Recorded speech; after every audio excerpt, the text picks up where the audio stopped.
our today's guest speaker, Dr. Puneet Aggarwal. He is DM Neurology, heading the Department of Neurology in Max Hospital, Saket. And he is gold medalist from AIMS. Let's welcome Dr. Puneet Aggarwal. I would like to invite Rajesh Kumar Das from Glenmark to felicitate Dr. Puneet Aggarwal. Dr. Puneet Aggarwal.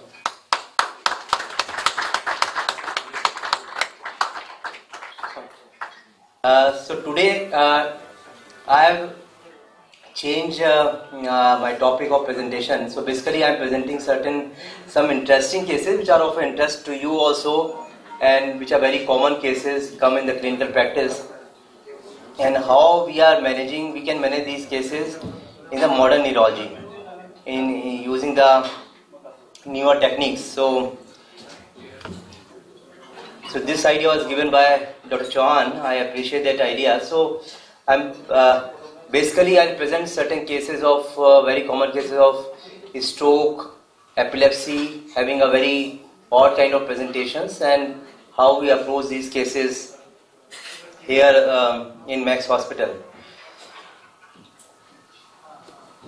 So stroke is one of my favorite topic, and we have published our data of stroke in Journal of Neurocerebrovascular Journal, that is a European journal, official journal for the stroke, in which we have more than 3,500 cases were studied, and out of that 305 cases were thrombolized. So this is one of the largest series of thrombolysis from North India, and we thrombolize the cases by different routes, by IV routes, intra-arterial, as well as sonothrombolysis also. So I'll not go in detail about that, we're already late. So coming to the main topic, that interesting case discussions, and later on we'll have a full discussion also how to, if different scenario is there, then how to approach these cases. So 57-year male patient with acute onset drowsiness and severe vertigo and right side hemiparesis. The patient came after 3.5 hours of the onset of symptoms, and known diabetic hypertensive, blood pressure of 160/100, the sugar was 180 mg/%, and the patient was having cerebral signs on the right side, and NHSO was 14. So we discussed earlier also in the past that if the patient is coming off acute stroke within 6 hours, that is a golden period. If we intervene during this period, we can definitely change the outcome in these cases. Many of the patients, they recover within few days, almost completely, and which is a miraculous thing for the patient. So this patient came after 3.5 hours, which is still in the window period, and showing a posterior circulation stroke. If you see the semiology, it says to a vertigo, hemiparesis, drowsiness, it says to a posterior circulation stroke. Patient was moving a lot, restless, agitated, so MRI was not possible. CT was done, and so you can see the CT that there is a hypointensity in the cerebral area is present, suggesting and also involving some area of the medulla, so suggesting us posterior circulation stroke. And patient was basically, so patient was diagnosed as a case of acute posterior circulation ischemic stroke involving the cerebral area.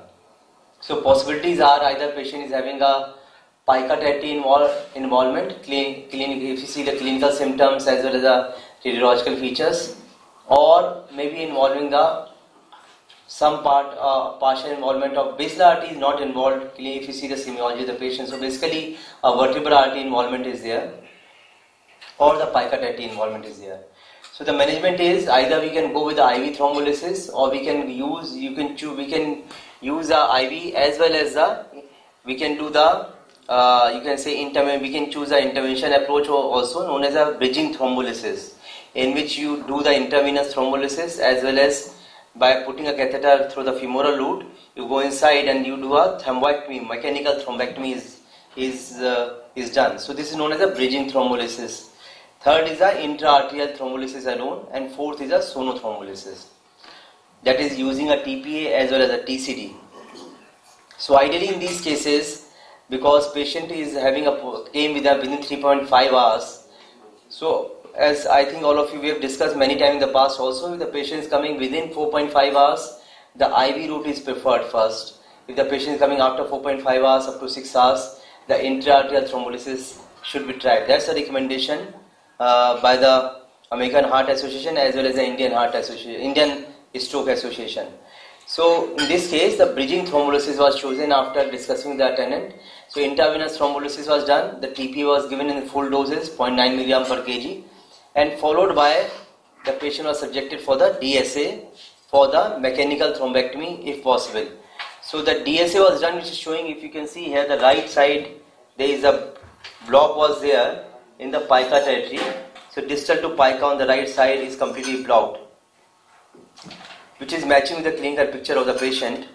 So patient was subjected for the, after giving the TPA, patient was subjected for the mechanical thrombectomy, and there was this is a DSA which is done after the thrombectomy. So the patient was had a complete recanalization, and it matches with the clinical recovery of the patient also. So patient gradually improved, and 7 days time patient discharged in the independent state, gait was much better. So this is in the post-circulation stroke. This is a very it's not a common case which we encounter in day-to-day practice, and this kind of therapy using a bridging therapy is a very aggressive approach. So if we choose this therapy in selected group of patients, the outcome is definitely very good, like in these cases. In this case, second case is 74-year male who acute onset right side hemiparesis. This case was referred to me by Dr. Chauhan. This patient is a recent case, admitted hardly 4 days back only. So 74-year guy, so right side hemiparesis with aphasia for 2 days. So it was an interesting case. That's why I have chosen to present here. Patient was a hypertensive, non-diabetic, chronic smoker. So MRI was done. And MRI, patient came after 2 days of onset of symptoms. So patient was out of window period. And if you see MRI here, a lot of white dots can be seen. So it's a diffusion sequence showing an infarct in the left periventricular area, and also discrete also in the coronary radiator area also. So basically it's a left MC ischemic stroke. It matches with the ADC sequence. The black signal can be seen, and you can see here the patch is also, this infarct is also present here. So it's basically a patchy involvement in the left MC territory. Patient was subjected for the MR angio also, and in MR angio, the M2 segment is showing occlusion. So basically the M2 segment on the left side is showing, so not occlusion, it's stenosis. So basically, if you see the MRI and the MR angio, it's looking like an embolic stroke because patchy areas are involved on the left side and involving the M2 segment. So we further investigated the case. So instead of doing a routine T echo, the T was done to see for any clot from the heart going to the brain. And T was showing, to our surprise, that there was a pulmonary AV form of malformation there, although patient age is 74 years. So patient not symptomatic for this malformation till now. So suggesting it was not a severe malformation creating any hemodynamic disturbance in the heart, and patient was compensating, heart was compensating till now, till later 74 years. But ejection fraction was 25%. So patient was having global hypokinesia, suggesting a ischemic cardiomyopathy also with pulmonary AV malformation, and that is a source of clot going to the brain. So patient was basically having a cardioembolic stroke. Holter was negative for AF. So patient was put on anticoagulation and statins, and the patient that's seen by cardiologist also to continue the conservative treatment. And patient planned for discharge tomorrow. A patient has, in terms of, because when the patient came here, he was slightly drowsy, the speech, he was having global aphasia. So at present, patient is having, comprehension is almost near to the normal. The motor aphasia is still there, and right side hemiparesis is still there, but this should improve gradually with the time. So this is again a slightly atypical case, requiring a different kind of management. So we can discuss later on about the other options for management in these kind of cases. Now this is a very interesting case which I am going to present right now in front of you. So it's a 8-year-old female who came initially not before coming to our hospital, the patient was admitted 2 times in the other hospital also. So first admission was outside hospital as a case of 5 days history of fever and jerky movements of the left hand, left upper and the lower limb. So basically having a left side simple partial seizures followed by drowsiness. So basically a left side complex partial seizures and fever. So no antenatal perinatal complication was there, no antenatal complication was there, the preterm delivery basically, and history of seizure at the age of 5 months, but after that patient was asymptomatic. So physical examination, patient was drowsy because of the post-ictal state, vitals were stable, so there were no abnormal movements at that time, and the blood routine investigations, CSF, which was done after admission at the time, the first admission was normal. So patient PCR for herpes simplex, viral markers for the tuberculosis, everything was normal, and MRI brain was also normal in that case. So pediatric neurology was consulted at that time, and patient was started on the valparin syrup, and patient was after that, this is MRI of the brain showing a normal study. There was no hyperintensity in the temporal lobe at all. So patient discharged and with on the antiepileptic only. But patient again developed, again admitted in the other hospital again due to certain psychotic symptoms this time. So patient initially had a fever, seizures, now this time the psychotic symptoms, having irrelevant talking and sometimes agitation also, and some abnormal movements.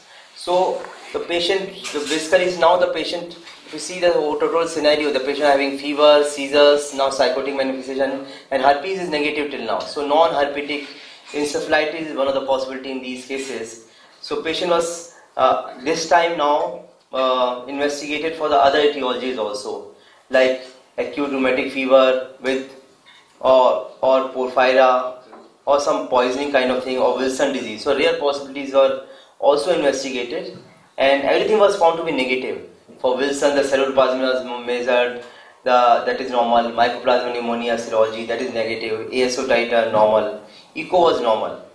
So lead levels for the toxins, ammonia levels, everything was normal. Valproic acid was 58.5. So there was no evidence, no explanation for the abnormal behavior. MRI brain was repeated again, and that was normal. Patient put on acyclovir.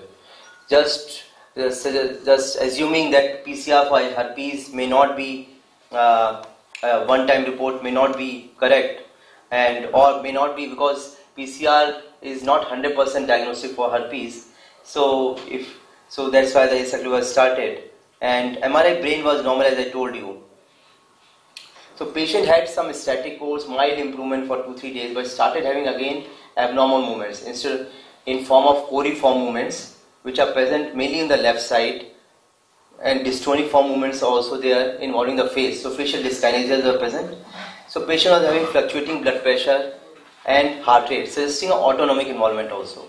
So the patient disease, if you see that, is progressing, involving the autonomic nervous system now, and also having a exacerbated syndrome in form of dyskinesias, in form of coriform movements, and seizures were already there. Patient was slightly drowsy at that time. So patient was continued on the acyclovir, suspecting again viral encephalitis, either herpes or non-herpetic. Then other possibility kept was the Japanese B encephalitis, because due to the involvement of extraperitoneal system as well as the autonomic involvement. Now, because everything has been done till now, and the patient was seen by me during the second admission, so we kept possibility of autonomic encephalitis also, which is you can say nowadays it's a very well known entity, but it's hardly for 10 years only the people know about autonomic encephalitis. Before that it was not known, it was not a known entity, and many of these cases are misdiagnosed and treated with the other conditions like limbic encephalitis or like a pyrnoplastic encephalitis. So patient EEG was repeated, again showing us discharges in the right parieto-temporal area. So patient was, because patient was still having a continuous seizures, so patient was loaded with the levetiracetam besides the valproate was added. The repeat lumbar puncture was done. Again repeat lumbar puncture, you can see the cells were slightly raised, 15 cells, mainly lymphocytes, but rest of the report was negative. Japanese V was done this time, it was negative. So if you see that everything has been done till now, and everything was negative. We sent markers for the autoimmune encephalitis. So markers for autoimmune encephalitis are the NMD receptor antibody and the VGKC antibody. So these are the blood, in the blood, through the blood these markers were sent. The serial EEG was done, which is again showing a seizure activity. But many times it has been seen that patient was having very severe episodic abnormal movements, which are confused as having seizures, but because we are doing a continuous EEG monitoring, the EEG was negative for the seizures at that time. So it was diagnosed as that patient was having basically a dyskinetic storms. So patient was having a recurrent episodes of dyskinesias, not the seizures, and presenting as abnormal movements. So which is again a rare form of presentation of any encephalitis, which is involving the different parts of the brain. So it's also very common in the autoimmune encephalitis. Patient ultrasound was done, which was normal. So this again the MRI brain, you can see in this case, because patient was deteriorating, the MRI brain was repeated to find out anything else. This time there is a mild hyperintensity was found in the uncal area. So suggesting a temporal lobe involvement. So patient was again, because patient was having recurrent seizures with this kind. So patient was again, third antiepileptic drug was added, phenytoin followed by phenobarbital, but patient keep on deteriorating. And the report has not come till now for the autoimmune encephalitis. But the clinical suspicion was very strong, so we started the patient on the IVIG therapy. After discussing the attendance, the IVIG was started, and with the pulse therapy of methylprednisolone was also given in this case. So in the EEG, continuous EEG was continued, and the patient was kept on the midazolam infusion also because of due to the continuous seizures. So the patient, after starting IVIG, after third day of IVIG, the patient condition started improving to some extent in the form that seizures were controlled, the dyskinetic movements were also less, and patient became slightly more alert. The blood report for MDA came at that time, and that was positive. The VGKC was negative. So the diagnosis was confirmed that the patient is having autoimmune encephalitis. The NMD was positive. And many of these cases, they were also found to be having a certain malignancies. So the PET CT was done to rule out any malignancies, especially in the field, in the girls, the ovarian malignancies, teratomas are very commonly associated with the autoimmune encephalitis. So whole body PET CT was done, which was negative for any malignancy. It was just showing the right frontal and temporal lobe involvement, hypermetabolism. So you can see here this is a PET CT. So it's in the brain only the hypermetabolism is there, which was again suggestive of a feature of autoimmune encephalitis involving these areas. So as I told you, after starting IVIG gradually, after stopping it also after 10th day, the patient start improving gradually, and the oral feeding was also started gradually because patient became conscious and swallowing reflex was better, started communicating. But after that again patient improvement stuck there. So patient remained there for 7 days. The patient was the comprehension part, what was improved, that remained like that only. The patient was still having sometimes the dyskinetic movements. The seizures were controlled, but dyskinetic movements were persisted. Patient not able to walk at all. So in these cases, if you see the flow chart of treatment, the patient who are not responding substantially even after IVIG, there is a role of rituximab in these cases. So patient was subjected for the rituximab therapy, and now after 2 months of starting therapy, patient improved remarkably, started speaking few words, the seizures were controlled, communicating very much, and started walking also with support. So basically this was a rare case of autoimmune encephalitis, which was NMDA receptor positive, and who improved with the methylprednisolone, IVIG and the rituximab treatment, which is again, in the cases of autoimmune encephalitis, if this is not improving, you have to be very aggressive because it may lead to permanent sequelae in these cases, and patient may become bedbound throughout their life if you are not aggressive at the right time. So patient fortunately improved with the aggressive management, and patient discharged. Patient remained here for around 2 months here in the hospital, and then after the discharge. You can see that rituximab was given, IVIG was given, the bill definitely must be very high. Yeah. So 62-year female came with a headache, vomiting, with seizures and unconsciousness. But I'm telling the patient, an 8-year child of a parent who was comatose, if you're walking like this, it is justifiable to have that kind of expenditure the attendants are able to afford. Okay. You can't leave these cases on the basis of cost factor. So 62-year female came with a headache, vomiting and seizures and unconsciousness. This is again a very interesting case. I'm just telling in brief. So this lady came with a headache, vomiting, seizures, unconsciousness. No fever was there. And the MRI was done suspecting any tumor, because patient was, if you see the history, that headache, vomiting, 60-year lady with unconscious seizures, the SO is the first possibility. Now you can see the MRI. The MRI is showing hyperintensity, and also this is a pituitary area. So there is a pituitary, you can say enlargement, and edema is there, lot of edema is there.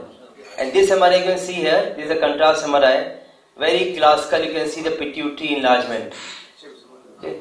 So this patient was, so I'm telling you frankly, initially the diagnosis was not, we are not having any clue what was the diagnosis, because patient was, this is not favoring any tumor also right now. And so in this case, guarded CSF was also done, and that was normal. The EEG was done, it was showing epileptic discharges. The CSF, all the markers for viral encephalitis, everything was sent, everything was negative. The pituitary hormones were tested and they were abnormal. The prolactin was high, the cortisol was low, TSH was high. So anterior and the posterior pituitary, even the patient was also having a polydipsia and polyuria, so involving the posterior pituitary also. So basically the patient was having pan-pituitary involvement with this kind of picture. So everything has been ruled out. So in these cases, there is an entity known as a lymphocytic hypophysitis. Okay, I think Dr. Gambhir must be knowing about that. It's a rare entity which is again a kind of you can say in these cases many times it is associated with the autoimmune or diseases are also associated with this condition like thyroiditis or myasthenia gravis, that may be associated in some cases. So in which the lymphocytic involvement occur of the pituitary stalk.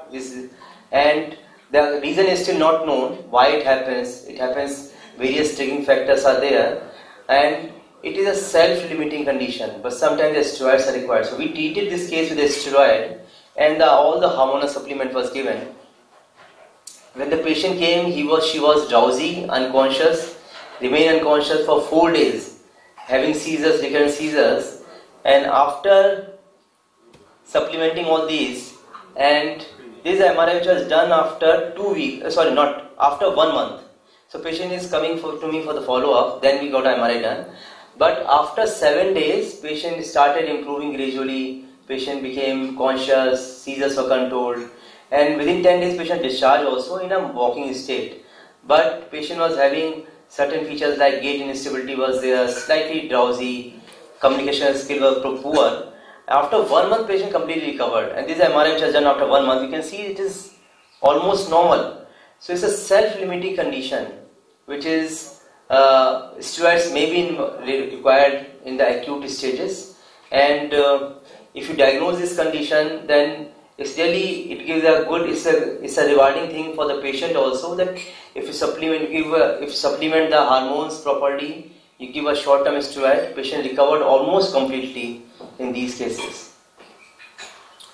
Now just to show you some videos, this is a case of blepharospasm, I think I have shown earlier also to you, and having the patient botulinum toxin was given around the eyes, and you can see that now patient is able to open the eyes properly.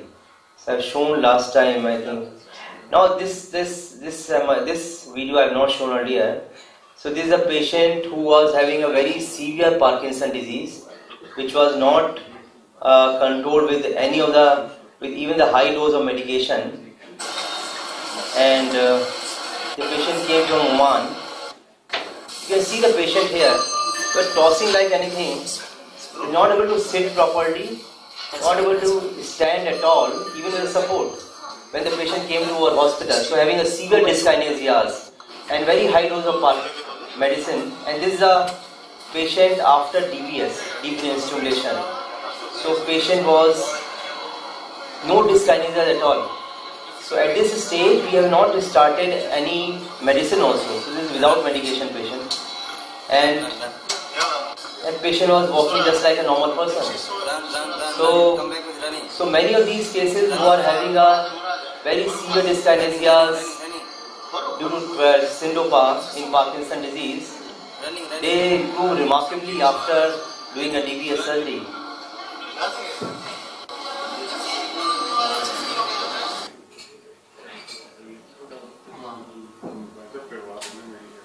And I think this is the last one I just show you. This is the last one. And this patient is again having a young age patient having a Parkinson disease on a very high dose of syncope therapy, but is still having gait problem, tremors, and patient is after DBS surgery. Patient is almost like a normal person. So no tremors, and the gait is slightly slow gait, but the stability is very good, and this slowness also improves with the time.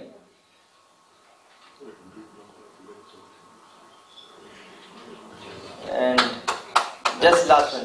This is a patient of cervical dystonia, having a abnormal neck posture, and I gave botulinum toxin injection, and you can see the condition of neck is almost normal. Thank you. Dr. Puneet, they were really very interesting cases.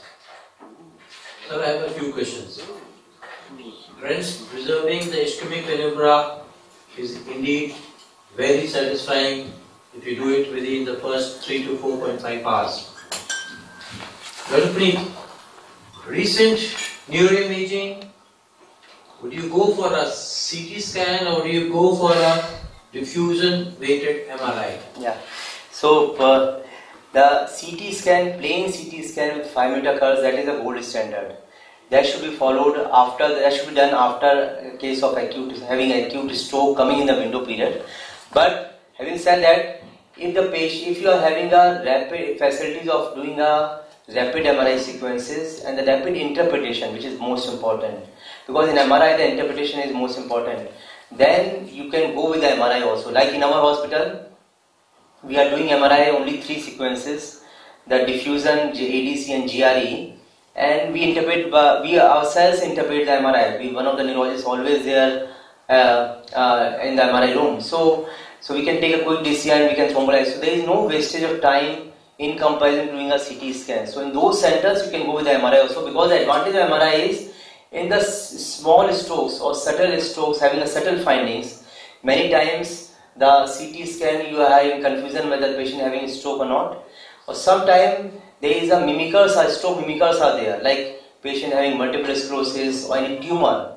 So we've seen patient having lymphoma thrombolized because the CT scan is not showing properly and patient was having acute loss of presentation. So in those cases you are more wise after doing MRI. So to clarify again, what are you doing in your center? Are you doing the MRI diffusion? In our center we are doing MRI diffusion. No, in our center we are doing MRI diffusion sequence. Except patients who are not cooperative during MRI, that's so important. We are doing CT scan. Sir, talking about IV thrombolysis versus intra-arterial, what is the outcome? So, if the intravenous, as I told earlier also, is an indication in patients who are coming up to 4.5 hours from the onset of symptoms. So in those cases, intravenous is always more effective than intra-arterial. A lot of studies have been done and it is proven also, it is recommended also by Indian Stroke Association as well as the American Stroke Association. The patients who are coming after 4.5 hours up to 6 hours, intra-arterial is definitely better than intravenous in those cases. But patients who are having certain days a grey zone, like patient may be requiring both the things like bridging therapy as I told you.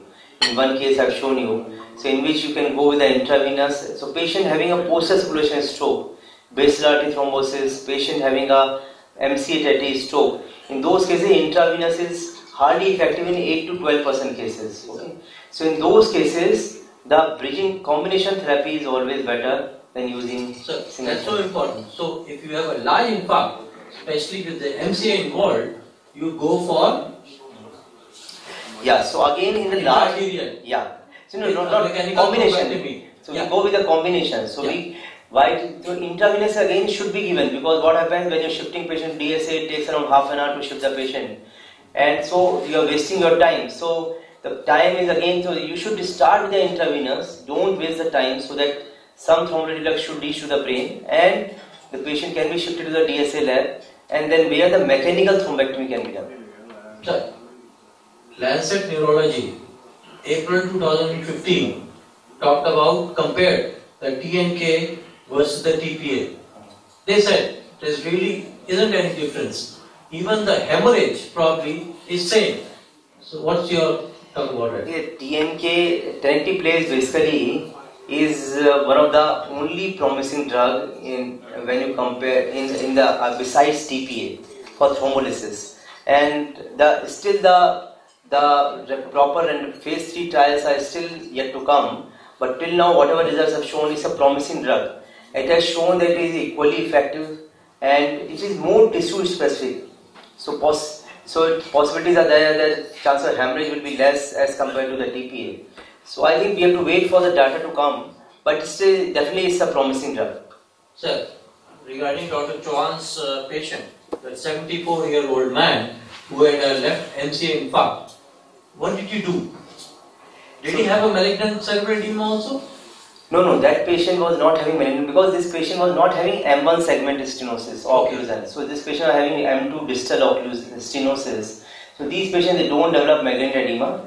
So this patient was basically came after 2 days of onset of symptoms. So the patient was out of window period. So we started initially with the antiplatelet only, but once we found in the T that hypokinesia was there, 25%, and so we went for the low molecular heparin in that case. Right. Did you also give and followed by oral anticoagulation. So which anticoagulant did you choose? Warfarin. Warfarin. So why did you not choose the apixaban? No. Apixaban is a drug of choice in patients who are having atrial fibrillation. So apixaban or dabigatran are still not indicated in cases who are having other kind of cardioembolic strokes. So except they are only indicated till now for the atrial fibrillation with stroke. Non-valvular fibrillation. So regarding that patient which I sent to you, the 85-year-old gentleman, he is doing so well. You gave TPA to him. So that case was really, that patient, I'll tell you, that patient was an 85-year guy, 85 or 86-year guy, came with an acute stroke, having a large stroke, having an MCA involvement, and patient was drowsy, so NHS score was high. So in that case, we have told very clearly to the attendant that the patient also came in the window period. If we thrombolize, the chance of hemorrhage transformation are more than 10%. But to our surprise, the attendants of the patient, they are from army, so they said, we always prefer do or die. So either give the injection, otherwise patient will remain bedbound throughout the life, which I don't want at all. And they are given consent for that more than 10% hemorrhage. Now that we thrombolize the case, and luckily patient, there was no complication at all, and patient improved also. Doing very good. So what about in patients? 40% of the patients do not respond to thrombolysis. What do you do? So patients who are not responding to thrombolysis, in those cases, again, not in clinical, you can't use in clinical practice, but the people are doing that after giving TPA, people are doing a MR angiography or CT angiography, and then they are seeing that whether patient is recanalized or not. If patient not recanalized, so suppose you are thrombolized at 2 hours or 3 hours, you do the MR angio, CT angio, the patient is not recanalized, then it means the patient will not improve later on. In those cases, you can go with the mechanical thrombectomy. Right. So that is still not recommended, but that is used in many centers. So my last question. So your final word on HBOT and etanercept injections. So etanercept injection. For what? For? Post-stroke, sir. Patients who had ischemic strokes, decades later, it's a miraculous drug which has recently come, sir, the etanercept injection, so basically, SVOT therapy. So you're not doing it. So basically, no, we are not doing it, and it's still not recommended. The post-stroke patients who are developing a cognitive dysfunction, cognitive decline, or having memory problem, or even the gait problem also, the studies have shown that if you give this etanercept injection, they improved. But some of the patients have improved remarkably. Yes, remarkably. It reduces the TNF. Yeah. So, but still it's not because randomized phase 3 trials are required for the recommendations. So we are not using it. Going on, sir. Very nice talk, sir. Very small questions. In the first case, you said MRI was not possible and CT scan was done. So what is the difference in possibility of doing MRI and CT scan? What are the differences? Why it was not possible and CT scan was done? It was not possible because the patient was very much agitated, so not lying down properly. So CT scan can be done within 1 or 2 minutes. So you can do the CT scan in these cases. In the second case, sir, when autoimmune encephalitis case we were talking about, you said ultrasound abdomen was done. Yeah. What we were looking about? So ultrasound abdomen was done. As I told you, the autoimmune encephalitis, many of the cases are associated with the malignancies. And commonest malignancies are ovarian tumors, ovarian teratomas, or patients having a certain GI malignancy. So that's ultrasound was preferred. Some of these cases may be having small cell lung carcinoma also. So basically you have to screen whole the patient if it is positive. So that's why we got a PET CT also done later on, whole body PET CT. So diagnosis of autoimmune encephalitis or whatever it was done, it is basically exclusion, or we can have a very definitive test so that we can... Yeah, so we have definitive tests. We have done the NND receptor and BGKC antibody. NND was positive. That was definite test. That is definite. And once our case selection for deep brain stimulation. So is it any criteria for... Yeah. So that's a good question. The patients of Parkinson disease who are... So the indication for the DBS is patient of Parkinson disease having a dyskinesias, developing dopamine-induced dyskinesias. So you are giving syndopa therapy and patient are developing abnormal movements. And so immediately after starting syndopa or even delayed onset dyskinesias, in those cases, this is DBS is one of the indications. Second is patient having a uncontrolled, many of the young age cases of Parkinson, they have uncontrolled tremors. The tremor predominant Parkinson, and they are not controlled properly with the therapy. It happens many times. So in those cases, DBS is one of the options, and that should be done in these cases. The patient, especially in the young age patients. The patients, we have to keep in mind that patients who are having dementia, the severe gait problem, in those cases, DBS is not beneficial. So this should be avoided in those cases. In my patient, the one I refer to you, is AV malformation in any way related to his present condition? Is that the cause of hypothesis? No. So pulmonary AV malformation to me is an incidental finding. And basically the global hypokinesia with such a low ejection fraction, that is predisposing the clot formation leading to cardiomyopathy stroke. But maybe pulmonary formation, maybe creating some turbulence there in the blood, in the flow, in the heart. So maybe contributing to some extent, but not the only reason. Sir, what is the cost of DBS in your DBS setup? cost in our setup is, in the cheapest cost in the economy category is around 10.5 to 11 lakh. And in the ranging from this to single room, it is around 14 lakh. Sometimes ago, sir, I refer to a patient of epilepsy who was a girl who actually got a divorce on account of epilepsy, and she had MTS. For the first time in 12 years, somebody diagnosed her that she has a mesial temporal sclerosis, and that was the reason for her refractory seizures, and you are the one who diagnosed her. And you said that if she doesn't improve with medications, she will probably need a surgery. If she needs a surgery, what surgery is required, and what is the cost of that surgery? So the typical thing in that girl was she was having bilateral MTS, not a single. So that's a very tricky thing. So patients who are having unilateral MTS, definitely surgery is the first choice. But patients who are in bilateral MTS, then if you're doing surgery on both sides, the patient will be having much more morbidity in terms of memory loss, in terms of other features, the behavioral abnormality. So usually bilateral surgery should be avoided. So that's why the first option in these cases are that you can go with the conservative therapy, if the seizures are controlled, then that's fine. Otherwise, you have to find out which area is more involved, creating more seizures by doing long-term video EEG, by doing ECOG studies, and then you can go with the surgery on that area again. But because the bilateral area, other part will be contributing to the seizures, so seizures may not be fully controlled even after surgery.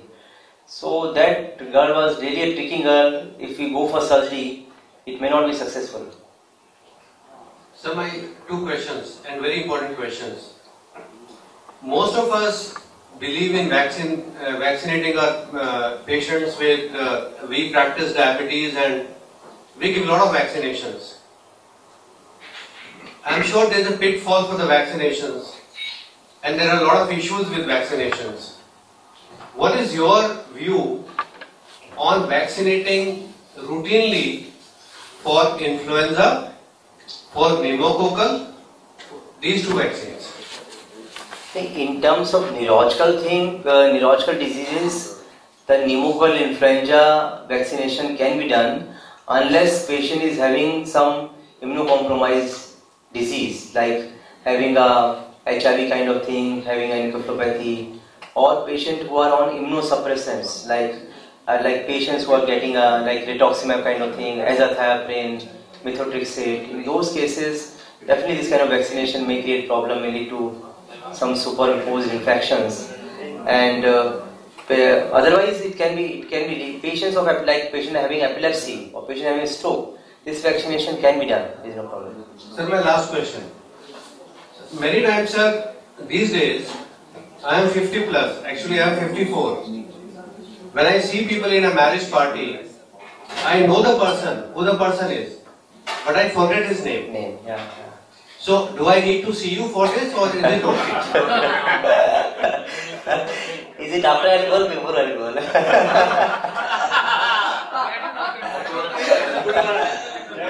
Sir, does it make a difference? Yeah. It's after alcohol that is not required. Actually, sir, honestly I am telling you, and many of us experience it many times. We know the person, we know who the person is, where he stays, what he does. But when we start introducing him to the wife, we forget the name. And it becomes It's getting younger. Am I right? I'm telling you, it's one of the commonest thing. Well, it's a very common thing. It does not require any consultation. Naming problem is a very common thing. Naming difficulty, as many people they have since childhood, not even after middle age or old age. So, and this usually what happens is that people who are the naming is require a connection between the temporal lobe and the parietal lobe, and also the front part of the frontal lobe. So people are only having the people have no other learning problem except the naming problem, and it does not progress also many times. It does not progress. It remains like this. So it does not require any consultation. It's okay, sir? Yeah, it's okay. How often, diabetes being so common, when you are, giving thrombolysis or anything, what are the chances of bleed? Diabetic retinopathy. Yeah. Number one, you treat and the patient becomes blind. Number two, how often do you see collagen disorders presenting as brain strokes? Yeah. So diabetes, there are clear-cut guidelines for treating diabetes during acute stroke, during thrombolysis also. It is said that sugar should be around 140 mg/% during thrombolysis, or even after 24 to 48 hours after thrombolysis. Then the outcome will be good. So they have done the various studies. They found initially the people keeping sugar around 180, 200, then 180, then now the recent recommendation are up to 140. So keeping sugar up to 140 by using insulin also in those cases, the chance of having complication in terms of retinal hemorrhage, in terms of hemorrhage at the brain, the thrombolytic site, stroke site also are very minimal. So the patients who are having more than 400 milligram sugar, that is one of the contraindication for doing thrombolysis also, or less than 50 milligram percent sugar. So sugar should be tightly controlled, and if you keep in this range, the complication rate are very, very minimal. The patients of collagen disorders, like with a stroke, it's not a common thing. It's not a common disease. But patient of young stroke, I have not shown one case. I've seen one patient having we come across many patients of having SLE, having a rheumatoid arthritis, coming with a stroke, and they have been thrombolized also because due to that. But the incidence, I would say, I don't know the exact incidence, but in practice I'm seeing like 2 out of 100 cases they're coming with a stroke, or 1 or 2 out of 100 cases. It's not a common thing. Regarding the blood sugar levels, you haven't done retinal angiography, you don't know whether patient is having neovascular. Yeah, that's fine. That's fine. So those patients who are having NWs, even those cases, of bleed, even those across patients bleeding post-stroke. No, you're right. So diabetic retinopathy is not the contraindication for thrombolysis. It's not the contraindication at all. So, but it is said that you have to control the blood sugar tightly. Yeah. So, Dr. Puneet, thanks. What a wonderful talk by such a nice neurologist. Thank you. Thank you. Thank you.